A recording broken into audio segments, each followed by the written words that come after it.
தேவனே, இன்று என்னை உருமாற்றும். அக்டோபர் மாதம் 30ஆம் தேதி. சர்வ சிருஷ்டிக்கும் எஜமானன். சங்கீதம் 119:91.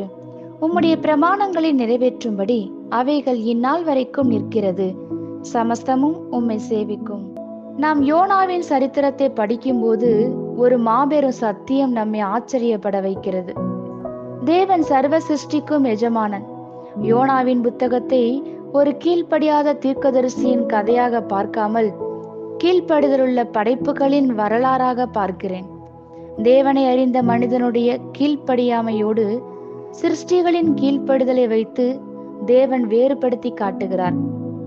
பலமாக எழும்பினாலும் கப்பலை உடைத்து அழிக்காது யோனா கடலில் போடப்படும் வரைக்கும் காத்திருக்கிற காற்று.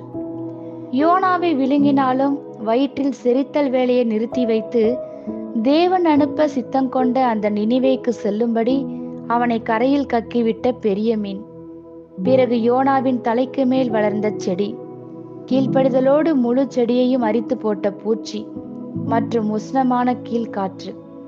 இவை சகல ஜீவராசிகளும் தேவனுடைய வார்த்தைக்கு சந்தோஷமாக கீழ்ப்படுகின்றன என்பதற்கான சான்றுகள்.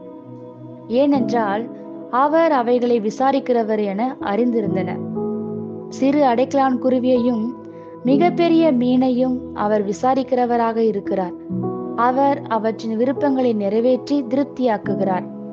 உயிருள்ள மற்றும் உயிரற்றவைகளும் அப்படியாக கீழ்ப்படுகின்றன என்றால் நாம் எந்த அளவிற்கு கீழ்ப்படுதலில் நடப்பது அவசியம். தேவனுடைய ஊழியக்காரர்களாக தேவனுக்கு கீழ்ப்படிதலோடு நாம் நடக்கும்போது அவைகள் நம்மை சேதப்படுத்துவதில்லை. அவைகள் கிறிஸ்துவை சுமந்து சென்றன. கிறிஸ்து கட்டளையிட்ட போது தண்ணீர் திராட்சரசமானது, அப்பங்களும் மீன்களும் பெருகின. ஒரு மீன் வெள்ளி பணத்தை கொண்டு வந்தது. காகங்கள் தீர்க்கதரிசி எலியாவை போஷித்தன.